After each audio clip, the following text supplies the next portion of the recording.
Cheryl, ayant été convaincue par le Saint-Esprit, qui a répondu favorablement à sa prière, parce que, comme je vous disais dans la première partie, elle cherchait la conduite de l'Esprit.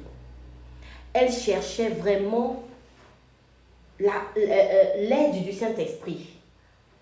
Elle est convaincue en tant que chrétienne qu'il n'est pas bon pour un chrétien de s'aventurer à aller prier pour quelque chose que tu ne maîtrises pas. Parce que tu ne sais pas si c'est une malédiction de Dieu qui est là, et toi tu vas lui imposer la main. On ne prie pas par zèle, mais on prie en étant guidé par le Saint-Esprit. Comme la sœur Cheryl était tellement sincère dans sa prière, le Seigneur lui a répondu de façon spectaculaire. Elle a reçu dans sa maison une jeune chrétienne le samedi, alors qu'elle a prié tout au long de la semaine. Le samedi, qui était le jour du week-end où elle ne travaillait pas, elle a reçu une chrétienne qui est venue à la maison dans le but de communier. Ils ont commencé à parler de la guérison divine. Et ensuite, elle a montré la photo, juste la photo, l'image de la dame, pour qui elle avait le poids dans le cœur. Pour dire que voilà, la situation que je gère en ce moment. Elle a présenté la photo, bien-aimée dans le Seigneur. Et là, le Saint-Esprit l'a répondu de façon spectaculaire. Elle était tellement étonnée, elle était tellement éblouie de savoir que Dieu a répondu de cette façon. Comme je vous disais, après que la sœur soit partie, elle a pris son téléphone, elle a appelé. Allô, Bailey. Allô, donne-moi le nom de ton quartier, la zone. Comme ça, je viens, parce qu'il est temps que je puisse prier pour toi. Le Seigneur m'a répondu. Bélie était contente. Et le soir, en après-midi, elle n'a pas voulu aller seule, bien-aimée dans le Seigneur, comme je vous ai dit. Elle est partie avec 2 autres personnes. Notre sœur Cheryl était enceinte de 4 mois. Une chrétienne. Voilà pourquoi elle ne voulait pas s'aventurer. Vous comprenez bien. Voilà, les chrétiens ne sont pas des désordonnés. Un chrétien, quand il agit sous l'inspiration du Saint-Esprit. Un chrétien ne fait pas des choses par zèle. Attention. Béli donne l'indication. Je suis dans tel quartier. Je suis à tel endroit. Le point de référence est tel édifice. Sœur Chérie démarre son véhicule avec les 2 autres sœurs qui devaient l'accompagner. Elle a pris son huile d'onction. Elle est venue sur place. Et Béli était déjà sur place en entendant que la sœur arrive. Ils sont allés directement. Ils ont marché parce qu'ils devaient garer le véhicule à un endroit et marcher jusqu'à la maison de la dame. Bien aimés dans le Seigneur, ils ont fait environ 500 mètres de marche. Ils sont arrivés dans une maison. La maison était un grand édifice à étages, peint en noir. Dès qu'ils arrivent, dès que la sœur Cheryl met les pieds, elle regarde la maison. La maison est lugubre. La maison est lugubre. La sœur qui est à côté d'elle a commencé à sentir les frissons monter sur le corps. Bien aimé dans le Seigneur. Une maison lugubre. Dès qu'ils arrivent sur place, la télévision était allumée. La dame était allongée sur le canapé. L'odeur qui sortait de là n'était pas du tout agréable, nauséabonde, pour ne pas dire. Bien aimé. Elle a dit, s'il vous plaît, je sais que je ne suis pas de cette maison, mais je suis venue pour la prière. Veuillez éteindre la télé.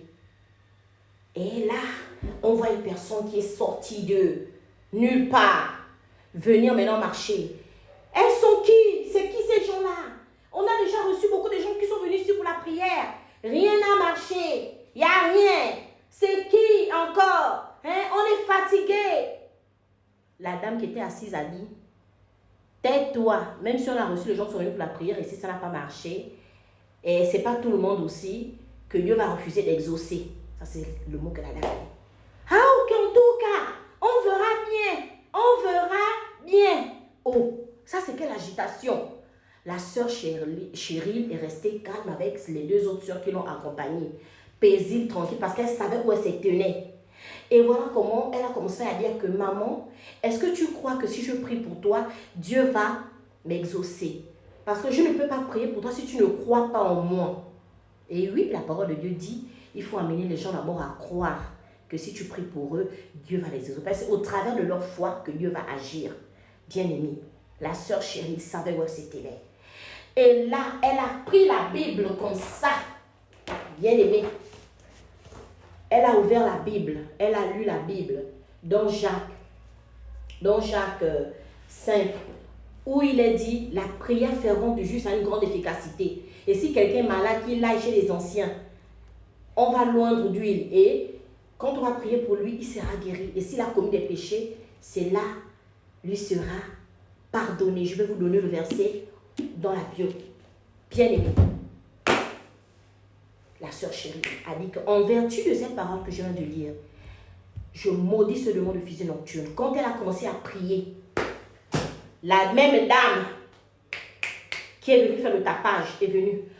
Elle commence à prendre les choses, genre, boum, elle claque les portes, elle commence à faire du tapage dans la maison. Oh! Elle a commencé à faire le tapage dans la maison. Pendant que la sœur chérie est en train de prier. La sœur chérie ne regardait pas ça. Les autres sœurs qui étaient là aussi, on dit, oh, on commençait maintenant à prier dans leur cœur. Mais c'était la sœur chérie qui élevait la voix. Elle a attrapé le pied de la dame. À un moment donné, bien aimé dans le Seigneur, le pied de la dame a commencé trembler. Je vous parle dans le nom de Jésus-Christ. C'est une histoire vraie. Le pied de la dame a commencé à trembler, Donc, la sœur qui avait attrapé le pied, donc le pied, oh, ce n'est pas la dame qui faisait trembler le pied, c'était le démon qui s'agitait. Et ce qui veut dire que l'origine de sa maladie, c'était une personne qui était dans la maison, qui voulait qu'elle meure pour qu'elle puisse prendre, parce que le terrain, en fait, la maison, c'était un héritage qu'on avait donné à cette dame. Mais sa sœur qui vivait avec elle, qui a comme ça s'agité dans tous les sens, ne voulait pas qu'elle puisse hériter de ce bien laissé par son père. Et voulait la tuer pour prendre ça. Voilà pourquoi elle a essayé de faire tout. Même quand les gens venaient, puisque les gens venaient prier, peut-être pour prier, parce qu'ils ne savaient pas ce qui s'est passé. Alors que l'autre, quand elle est venue prier, elle savait déjà l'origine. Du coup, quand elle a cité trois esprits de fusion nocturne, le pied a commencé à trembler, bien aimé dans le Seigneur. Voilà comment la sœur sent sur son bras, je vous parle. Donc, elle sent la douleur que la dame avait. Donc, elle sent la douleur monter au niveau de son bras. Elle sent comme un transfert d'énergie. Oh, il faut savoir où vous vous tenez avant d'aller prier pour les gens. Bien aimé, la sœur, dès qu'elle a fini de prier comme ça, là, la maman dit, je me sens mieux. Elle a dit à la maman, et la maman a dit que, mais toi tu t'agites comment? Tu vois bien les servantes de Dieu sont en train de prier. Tu t'agites comment? Elle est sortie de la maison. L'autre soeur qui était avec elle était tellement sensible. Avait commencé à trembler parce qu'elle sentait la maison était sous une autre atmosphère. Elle a commencé à trembler parce que la maison était chargée. Bien aimé dans le Seigneur. Et voilà que après, quand elle sort comme ça, là, l'Esprit de Dieu a continué à dire à notre sœur chérie que voilà, c'est qu'à l'origine, voilà. Et après, l'Esprit lui retourne lui dire que si on lui propose d'aller chez les charlatans, qu'elle refuse. Désolée. Qu'elle refuse. Parce que c'est ce qui va se passer. Si elle va chez les charlatans, elle va régner la guérison qu'elle vient de recevoir. C'est ce que la sœur chérie l'a dit, bien aimée. La maman a dit que je te jure, servante de l'Éternel, je n'irai nulle part. Je m'en tiens à ce qui vient de se passer. Bien aimé dans le Seigneur. Une semaine plus tard, le pied a complètement séché. La douleur que la sœur sentait quand elle priait pour la personne a fait seulement quelques secondes. Après, ça a disparu. Vous voyez? Et du coup, c'était un grand témoignage. Belé a témoigné. Dieu a agi puissamment. N'est-il pas le même Dieu? Il est écrit dans Hébreux 13, verset 8, qu'il est le même hier, aujourd'hui et pour toujours. Si tu es dans cette situation, sache qu'il est le même Dieu. Que le Seigneur vous bénisse.